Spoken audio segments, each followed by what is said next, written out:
Ada masih bersama dengan kami di sini di Klinik Hukum Jelis. Jangan lupa subscribe channel JNC Enterprise untuk mendapatkan segala informasi dan juga edukasi seputar kasus hukum. Nah, kita masih melanjutkan dengan kasus yang menimpa keluarga dari Mas Dibia, pemirsa. Awalnya adalah utang piutang yang membawa petaka dan sampai sekarang masih belum selesai kasus tersebut. Namun rentetannya kayaknya ke problem berikutnya gitu ya, Mas. Ya, ini gimana nih? Kalau untuk ya bisa dibilang problem memang ya. Karena masalah yang terjadi itu tadi yang 75 juta cuma dibayar 25 juta. Akhirnya kan karena di keluarga ini kan perusahaan usaha kan ada karyawan.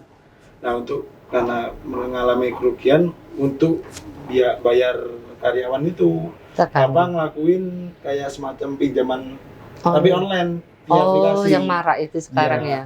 Kalau ya sampai sekarang ada yang sudah kebayar cuma 1-2 bulanan, sisanya ya nggak kebayar. Yang prioritas malah dibayar sama papa itu pinjaman ke bank karena untuk usaha. Jangan untuk penggajian karyawan diambil dari itu pinjaman online tadi. Gitu. Oke, totalnya berapa Mas kalau boleh tahu sampai saat ini? Atau per aplikasi dihitung berapa sih hutangnya gitu? Kalau dari 4 aplikasi itu per aplikasi kurang lebih ya pinjamannya 5 juta. Jadi itu pinjam pengajuannya 5, penerimaannya variatif. Kadang mungkin ya 4,5, 46, 47.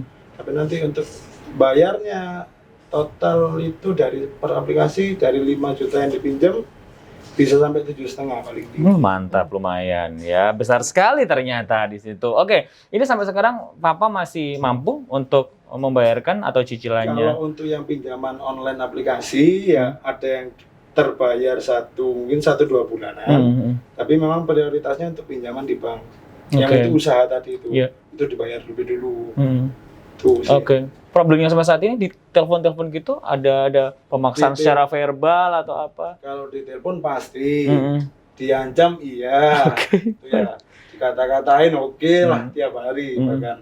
Cuman ya karena emang mendahulukan yang lain yang harus dibayar tadi karyawan ya? Ya di bank itu tadi ya udah dibiarin aja. Soalnya memang belum ada yang datang ke rumah juga, belum ada. Cuma via telepon gitu aja. Baik, Ibu Jelis, apa yang bisa kita pelajari di sini sebenarnya? Yang dapat kita pelajari dari pinjaman, tidak ada yang namanya pinjaman itu bunga rendah. Ya, tidak ada pinjaman yang tidak mencekik leher. Apalagi dengan fasilitas yang gampang, pasti di belakangnya akan ada kerumitan. Kenapa? Karena dengan online Anda tidak menandatangani perjanjian.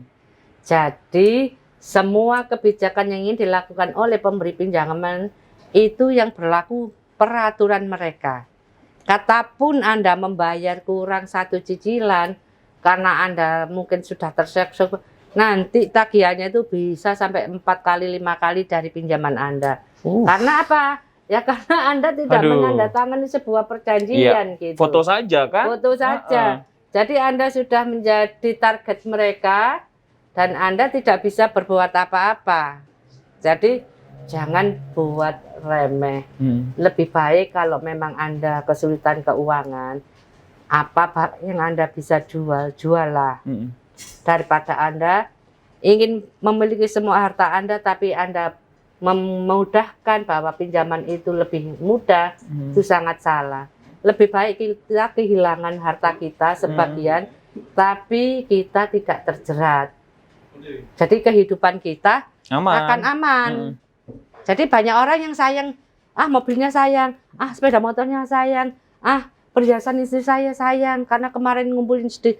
Nah, perhiasan, barang-barang yang bisa dijual, lebih baik dijual daripada terikat dengan pinjaman online, ataukah rentenir, atau penyandang dana talangan. Itu semua bukan kawan pemirsa di rumah. Itu adalah jerat-jerat yang mematikan. Jadi menurut saya, hiduplah berhemat. Ingat pepatah leluhur kita, ikan mati karena umpan. Dalam artian apa? Kehidupan kita akan berantakan karena kita terlalu bermimpi terlalu besar di luar kemampuan kita, sehingga kita memberikan ruang permasalahan kita dengan berhutang, sehingga dari berhutang itu Anda mendapatkan banyak kesulitan. Lebih baik belanjalah dengan uang Anda sendiri, berhematlah dan jangan berikan orang lain membuat celah hukum untuk membinasakan kehidupan keluarga Anda sedemikian rupa. Oke, bukan menyelesaikan masalah tapi menambah masalah. Iya. Kelihatannya sih di awal-awal dihutangi lumayan nih buat menyelesaikan masalah, tapi Iya. belakangnya buntutnya lebih parah Luar lagi biasa, begitu. iya. Ini kan angkanya bisa kecil sampai bisa yang besar sekali ya Bu, ya, Betul, ratus juta iya. bahkan MM-an seperti Iya. itu. Akan muncul lawang yang enggak terlalu besar saja sampai ada ancaman verbal segala, Betul, sampai iya. diolok-olok, sampai Iya. dimaki-maki. Betul. Yang gede bisa mendatangkan orang juga. Iya, betul. Ini sebenarnya gimana sih Bu dari kasus hukumnya, menagih atau apa gitu? Ya, satu preman-preman karena itu yang kan masuk. pinjamannya kan by online. Iya, Yang memiliki data mereka semua. betul. Sampai pihak peminjam kan tidak memiliki keberdayaan, tidak tanda tangan, tidak mengerti apa perjanjian-perjanjiannya, kan tidak dijelaskan. Iya. Nah, ketika perikatan ini hanya sebelah pihak, ya, dan yang ini tidak ingin tahu, tidak mau tahu, hanya dia, alah cuman sekian loh. Iya. Nah, bahasa alah cuman sekian ini menjebak begitu. Jadi sebaiknya kalau Anda memang terpaksa, dihitung benar-benar. Apakah ada barang di rumah yang harus kita keluarkan, kita jual, ataukah harus mengurangi karyawan, itu lebih menyelamatkan ini. Nggak nambah masalah ya Nggak nambah intinya. masalah, Iya, Bu. ibarat obat pahit tapi menyehatkan Yes. begitu. Benar. Daripada nanti pinjem-pinjem toh buntutnya juga Ya. tambah parah begitu ya Betul. kondisinya Bu. Dan ini memang menjadi pelajaran bagi kita juga agar tidak serta-merta tergiur dengan tawaran-tawaran pinjaman online. Lantas sampai saat ini gimana Mas Dibia dari Papa? Masih tetap atau sudah ada yang tertutup nih untuk cicilan dari pinjaman yang online? saya tahu memang kalau nggak salah memang ada yang sudah ditutup satu. Oke, baik. Cuman yang lain ya karena mau fokus yang pinjaman yang bank karena untuk usaha itu tadi. Jadi mungkin diapain gitu sih, diabaikan gitu. Jadi kalau biar ada telepon, biar ada SMS itu nggak terlalu direken. Iya. Tapi itu kan membuat hidup kan tidak nyaman Pak ya. Benar. Anda nanti hidupnya tidak nyaman. Biasanya mereka itu minta referensi nomor telepon dari grupnya itu. Nah, orang yang tidak memiliki hubungan dengan persoalan Papa Anda kan ikut terganggu hidupnya karena diteleponin apa itu terus. temenmu Iya. ini?" Seperti itu. Kan itu membuat tidak nyaman. Jadi kalau saya mengatakan jangan pernah melakukan utang piutang tanpa perjanjian yang benar. Baik. Utang piutang dengan perjanjian yang benar itu seperti apa Ibu Jolis? Ya, Bisa utang jelaskan? piutang yang perjanjian benar ya kita harus ke notaris. Berapa utang kita, ya, terus kemudian dibayarnya berapa, terlambatnya berapa lama. Jelas ya Bu Nanti ya jelas rinciannya? klausul-klausulnya Oke. seperti itu. Kalau memang terpaksa harus berutang sedemikian. Tapi kalau menurut saya kalau masih ada yang dijaminkan, mending dijual barang yang dijaminkan itu untuk menutup daripada kita membuat jaminan barang itu. Kenapa? Ketika kita membuat barang itu untuk jaminan, nilainya kan sangat rendah. Iya. Ya kan? Iya. Nah, ketika Anda nanti juga one prestasi tidak bisa memenuhi karena bisnis Anda tidak berhasil, maka aset Anda pun juga diambil gitu.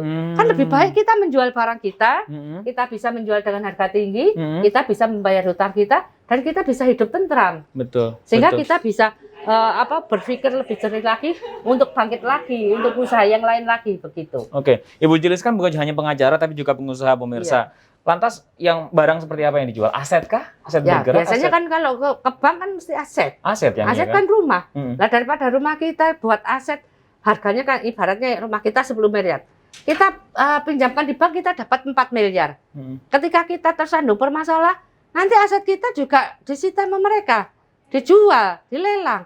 Harganya kan sangat rendah. Kan lebih baik kalau memang dihitung utang kita seperti ini, kita jual aset kita. Berarti kita komitmen dengan para yang kita utangi bahwa kita sedang menjual aset. Nah, aset kita jual. Kemudian kita membeli sesuai dengan uang yang kita miliki, sisa dari kita membayar utang itu, kita belikan katakan lebih kecil atau lebih jauh dari kota. Semacam itu tergantung. Nah, kebanyakan dari pemirsa itu egois, serakah, tidak ingin asetnya berkurang, tapi dia ingin utangnya dilunasi, kan nggak mungkin begitu. Iya. Maunya sih semuanya. Semuanya. Tapi salah di situ ya. Tapi situ salah. Ya. Jadi kalau menurut saran saya daripada Anda memberikan anggunan investasi Anda seperti rumah atau tanah ke pihak tertentu atau badan tertentu, kalau menurut saya pribadi yang saya alami lebih baik saya jual. Itu dia, kan? Belajar lagi banyak sekali bersama dengan Ibu Jelis. Baiklah, Mas Dibia, terima kasih banyak. Dan saya ingin ke Ibu Jelis juga bisa memberikan kesimpulan Bu mengenai utang piutang bawah petaka sekaligus pinjaman online. Oke. Satu statement lagi.